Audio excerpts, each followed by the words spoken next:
¿Qué tal amigos? Les saluda Antonio Castellanos desde la ciudad de Guatemala. El día de hoy les quiero presentar un nuevo tema. Este tema es titulado La oración y la voluntad de Dios. Como algunos de ustedes conocerán, hace algunos meses publiqué un libro llamado Cómo mejorar mi vida de oración. Este estaba enfocado mayormente en el tema de la intercesión. Sin embargo, la oración es un tema mucho más amplio y tengo pendientes de sacar dos volúmenes, uno sobre generalidades de la oración y otro titulado Oraciones recurrentes. Él sería el volumen 2 y 3 de cómo mejorar mi vida de oración. Hablando de este tema de las generalidades, son lecciones básicas, lecciones fundamentales que nos permiten desarrollar una mejor vida de oración, desarrollar una mejor comunión con Dios. De esta manera hoy vamos a tocar el tema de la oración y la voluntad de Dios. Muchas veces oramos, especialmente cuando nos estamos iniciando en el camino del Señor, cuando nos estamos iniciando en el tema de la oración.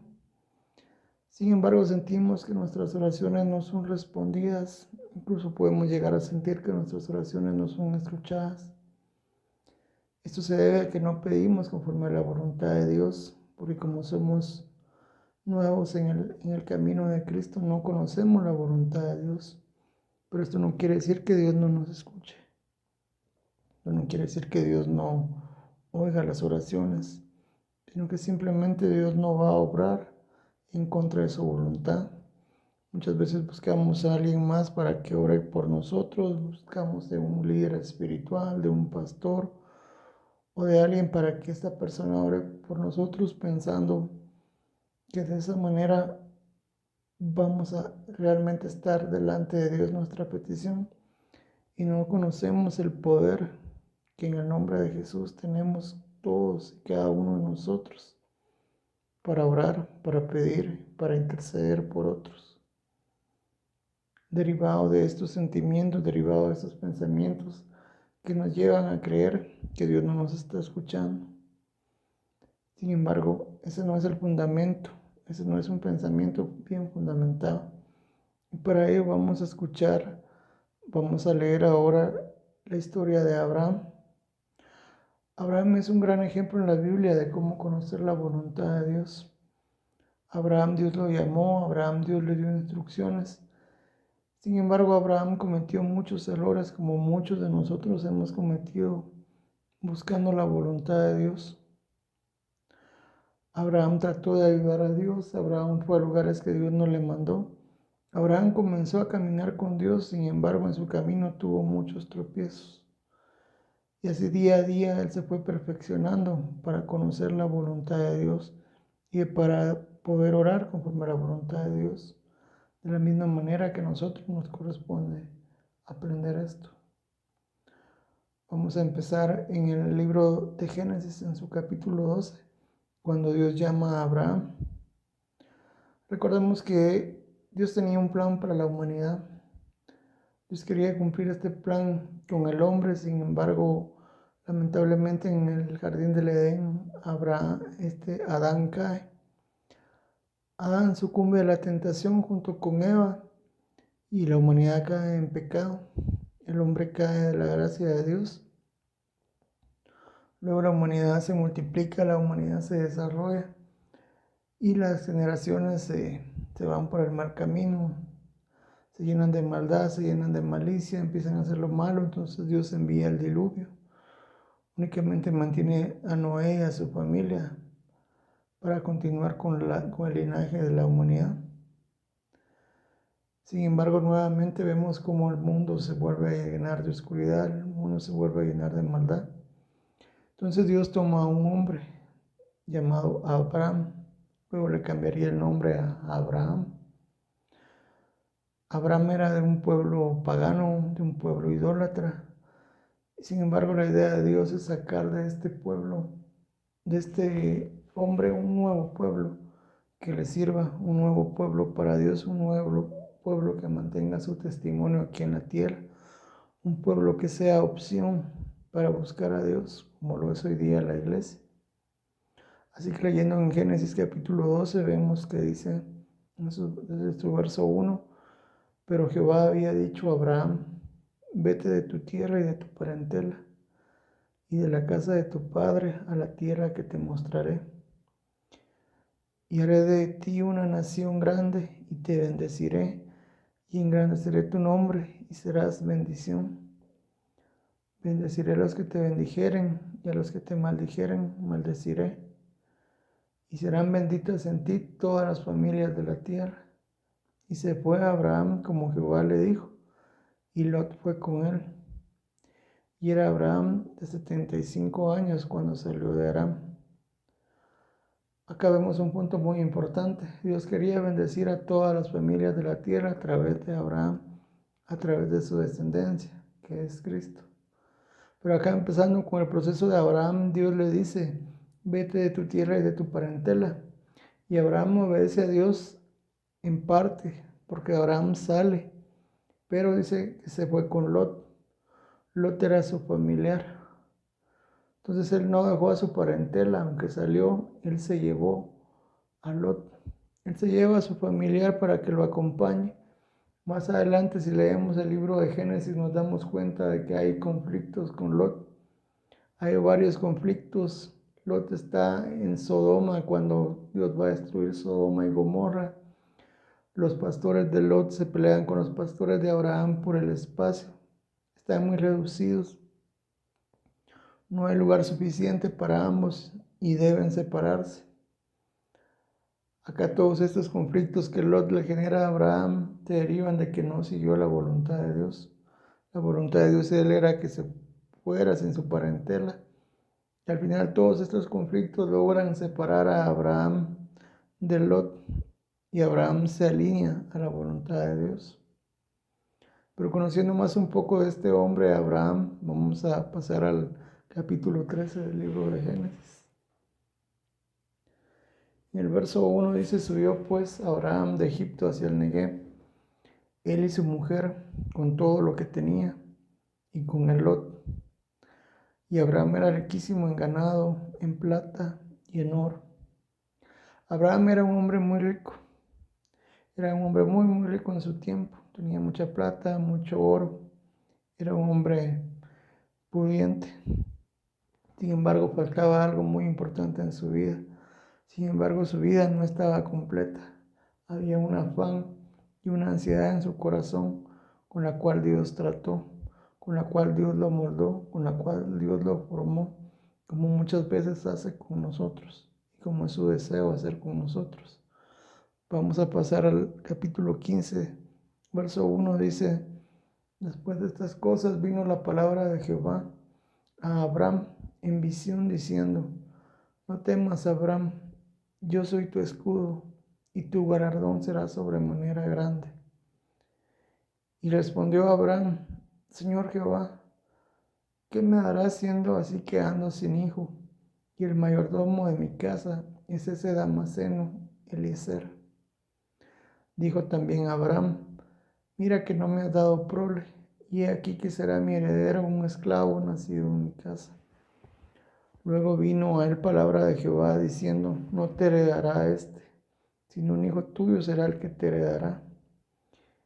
Y lo llevó fuera y le dijo, mira ahora los cielos y cuenta las estrellas, si las puedes contar. Y le dijo, así será tu descendencia.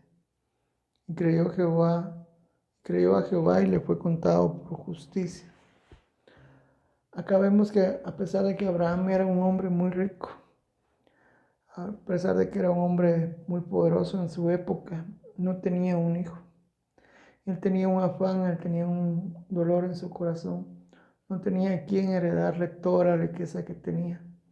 A pesar de todo lo que tenía, no tenía un hijo que continuara con su nombre, que continuara con su descendencia. No había salido nadie de su propia sangre, de su propia carne, a quien poder dejarle todo. A pesar de que era un hombre rico, tenía una gran necesidad, tenía una necesidad enorme. Imaginémonos juntando a Abraham con muchos hombres de su época, hombres ya de avanzada edad, todos presentando a sus hijos, presentando a sus nietos. Y Abraham no tenía nadie a quien presentar. Quizás para muchos Abraham no era tan rico en realidad. Pero veamos el verso 16, que es lo que pasa. Dios ya le había prometido que iba a tener una descendencia. Dios ya le había dicho que iba a tener un hijo.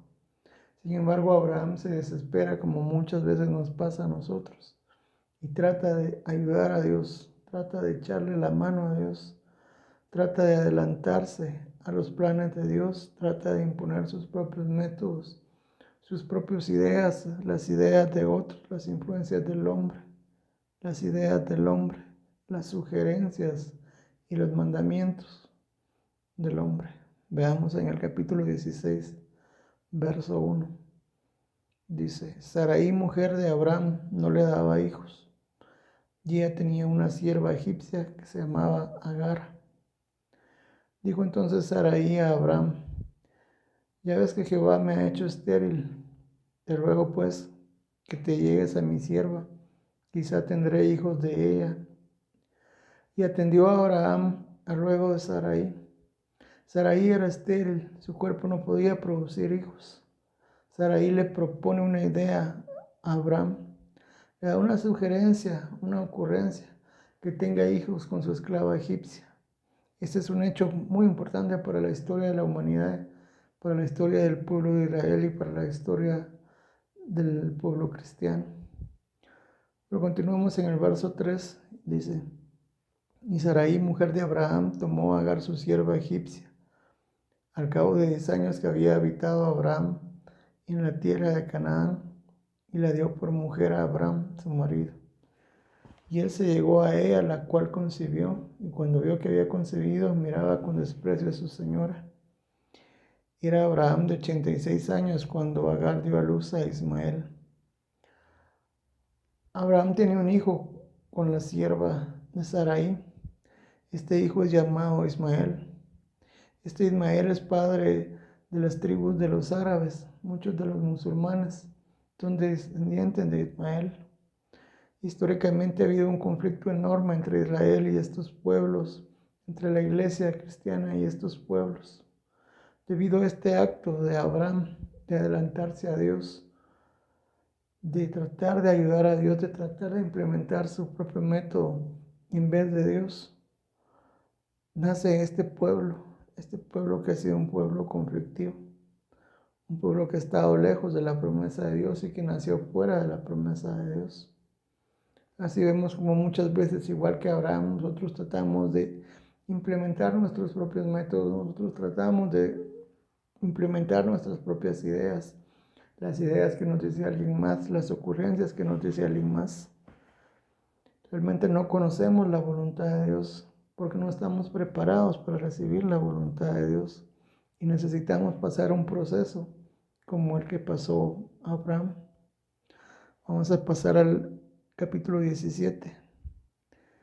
Dice que en el capítulo 17 dice: era Abraham de edad de 99 años cuando le apareció Jehová y le dijo: yo soy el Dios Todopoderoso, anda delante de mí y sé perfecto. Vemos acá, ya tiene 99 años. Acá Dios le promete que va a tener un hijo y Abraham no le cree a Dios. En el verso 17 dice: entonces Abraham se postró sobre su rostro y se rió y dijo en su corazón: a hombre de 100 años ha de nacer un hijo, y Sara ya de 90 años ha de concebir. Y dijo Abraham a Dios: ojalá Ismael viva delante de ti. Respondió Dios: ciertamente Sara tu mujer te dará a luz un hijo, y llamará su nombre Isaac, y confirmaré mi pacto con él como pacto perpetuo para sus descendientes después de él. Acá Dios le dice a Abraham que va a tener un hijo. Y Abraham duda. Nos ponemos en su lugar, ya tiene 99 años, ya sus circunstancias son difíciles, ya Sara ya es una mujer grande. Entonces acá Abraham se ríe y le dice a Dios con mucha tristeza que Ismael viva delante de ti. Sin embargo, Dios lo anima y le dice, no, no va a ser por ahí, no va a ser por tu idea, no va a ser por tu método, sino que vas a tener un hijo que se va a llamar Isaac. Y luego pues nacería Isaac, que continuaría con la promesa del pacto de Dios, que cumpliría en su descendencia Dios su plan para la humanidad. Pero acá viene la historia que se enlaza con el tema de la oración, la historia que es muy fundamental para lo que hablamos al principio. En el capítulo 20 dice, de ahí partió Abraham a la tierra del Negev y acampó entre Cades y Shur y habitó como forastero en Gerar. Y dijo Abraham de Sara su mujer, es mi hermana. Y Abimelech rey de Gerar envió y tomó a Sara. Pero vino Dios a Abimelech en sueños de noche y le dijo, aquí eres muerto a causa de la mujer que has tomado, la cual es casada con marido. Abraham había hecho un trato con Sara, que donde fueran por lo hermosa que era ella, y él iba a decir que era su hermana, no su esposa. En realidad ellas eran medios hermanos, costumbres de esa época. Recordemos que todavía no había ley, todavía no había mandamientos.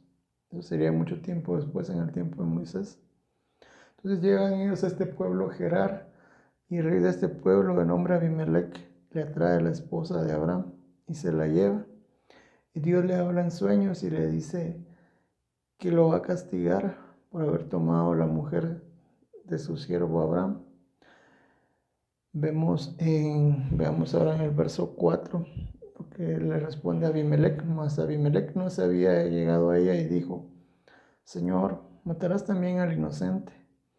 No me dijo él, mi hermana es, y ella también dijo, es mi hermana. Con sencillez de mi corazón y con limpieza de mis manos he hecho esto. Y le dijo Dios en sueños, yo también sé que con integridad de tu corazón has hecho esto, y yo también te detuve de pecar contra mí, y así no te permití que la tocases. Ahora pues devuelve la mujer a su marido, porque es profeta, y orará por ti, y vivirás. Y si no la devolvieres, sabe que de cierto morirás tú y todos los tuyos. Entonces acá Abimelech le devuelve su esposa a Abraham, le devuelve su esposa, le reclama y todavía le da algunos bienes materiales para terminar de agradarlo. Y viene Abraham y ora por él. Vamos al verso 17 ahora. Entonces en el verso 17 dice, entonces Abraham oró a Dios y Dios sanó a Abimelech y a su mujer y a sus siervas y tuvieron hijos. Porque Jehová había cerrado completamente toda matriz de la casa de Abimelech a causa de Sara, mujer de Abraham. Realmente acá la Biblia no nos deja claro el periodo de tiempo que pasó, pero sí nos enseña cómo Abraham habitó en Gerar y cómo se dio esta situación. Entonces acá lo sorprendente es, si recordarán al principio, Sara era estéril, Abraham no podía tener hijos. Y Dios lo manda para que ore por el pueblo de Gerar, y el pueblo de Gerar puede tener hijos. Abimelech y los suyos, Abimelech y su casa, Abimelech y su nación, puedan tener hijos. Pero Abraham, que había orado por ellos, ¿no? Esto es, pongamos de ejemplo que una persona padece de una enfermedad X, y se junta con un grupo de personas que padecen la misma enfermedad, y él ora por ellos, y todos los demás se sanan, pero él, y el que oró, él no se sana. Supongamos que se juntan varias personas que tienen un negocio, y una persona ora porque prospere el negocio de los demás, y el negocio de todos prospera, menos el suyo. O un grupo de personas que no tienen un empleo, se juntan y una persona ora por todos los demás, y todos los demás consiguen un empleo, menos él. Como era el caso entonces de Abraham. Abraham no podía tener hijos, y él oró por la gente de Gerar, y todos pudieron tener hijos, menos él. Esta es una gran lección sobre la oración.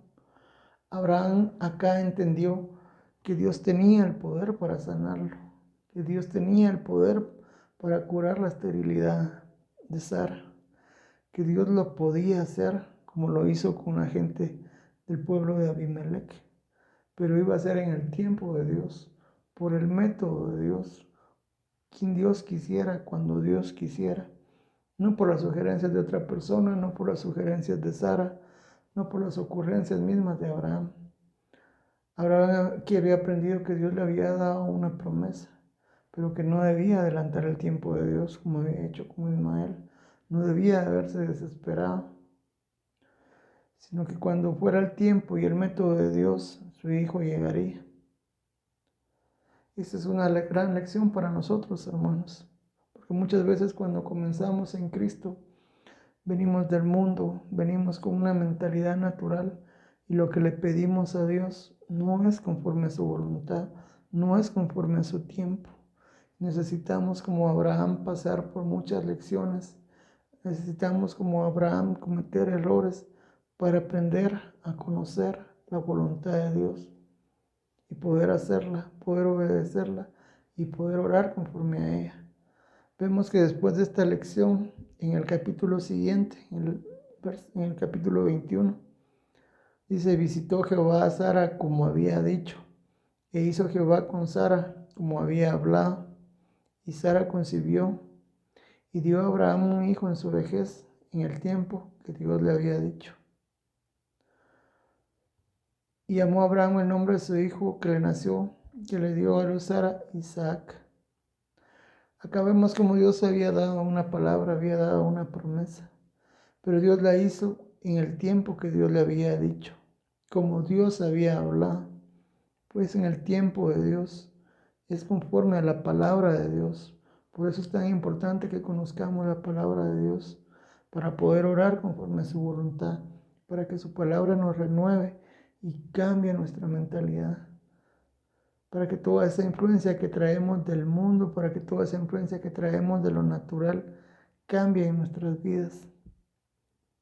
Acá Dios cumple su promesa en su tiempo y en su método con Abraham.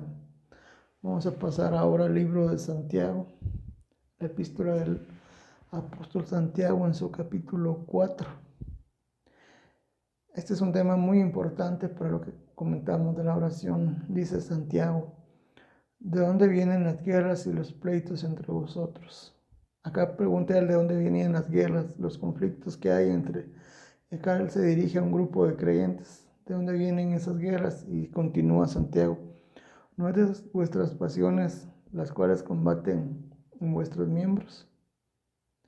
Verso 2 dice, codiciáis y no tenéis, matáis y hartáis de envidia y no podéis alcanzar, combatís y lucháis, pero no tenéis lo que deseáis, porque no pedís. Pedís y no recibís, porque pedís mal, para gastar en vuestros deleites. Oh almas adúlteras, ¿no sabéis que la amistad del mundo es enemistad contra Dios? Cualquiera pues que se hiciera amigo del mundo se constituye enemigo de Dios. Hermosos versos de esta palabra.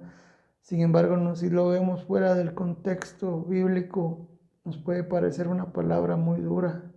Sin embargo, esta es una palabra llena de razón. Santiago dice, ¿de dónde vienen los pleitos y las guerras entre ustedes? ¿No vienen de sus pasiones, las cuales combaten en sus miembros?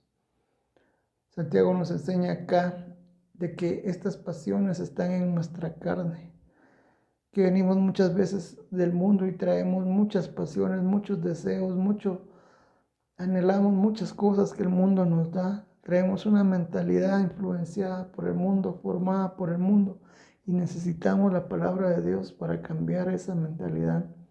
Dice, codician y no tienen, matan y arden de envidia y no pueden alcanzar, combaten y luchan, pero no tienen lo que desean porque no piden.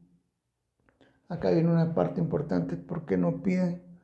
Acá Él llama para que pidan, para que oremos, para que le pidamos a Dios. Luego dice, piden y no reciben, porque piden mal, para gastar en nuestros deleites. Acá era lo que Él les decía. Muchas veces nuestras oraciones al principio, cuando estamos iniciándonos en esta vida de oración, están llenas de nuestros propios deseos egoístas, materialistas, superficiales y no de la voluntad de Dios. Dice: almas adúlteras, ¿no sabes que la amistad del mundo es enemistad contra Dios? Cualquiera pues que quiera ser amigo del mundo se constituye enemigo de Dios. Acá es lo que él dice, venimos, lo que mencionábamos, venimos del mundo, venimos de esas influencias, venimos de esos amores, venimos de toda esa mentalidad natural y contraria a Dios que tiene el mundo. Por eso muchas veces nuestras oraciones iniciales no son correctas. Pedimos mal, como dice Santiago, pedimos equivocadamente.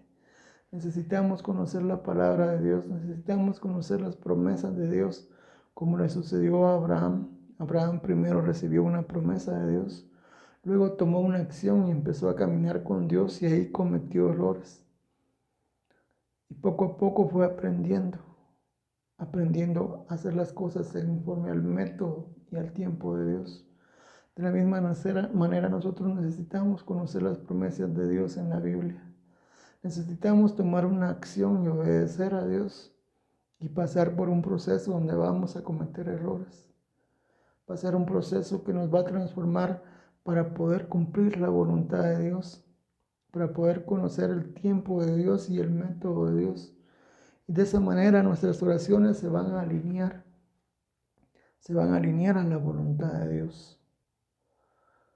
Y entraremos a un nuevo nivel de oración. Hermanos, media vez nosotros hayamos recibido a Cristo, esto es suficiente para que Dios escuche nuestras oraciones. Esto es suficiente para que tengamos comunión con Él. Sin embargo, debemos aprender a pedir conforme a su voluntad. Debemos aprender a conocerle a Él para conocer su voluntad. Nosotros no vamos a llegar un día a un nivel espiritual donde nos podamos presentar delante de Dios y decir: hoy sí dame esto porque hoy ya estoy en este nivel. Nunca nos vamos a ganar nada así de parte de Dios.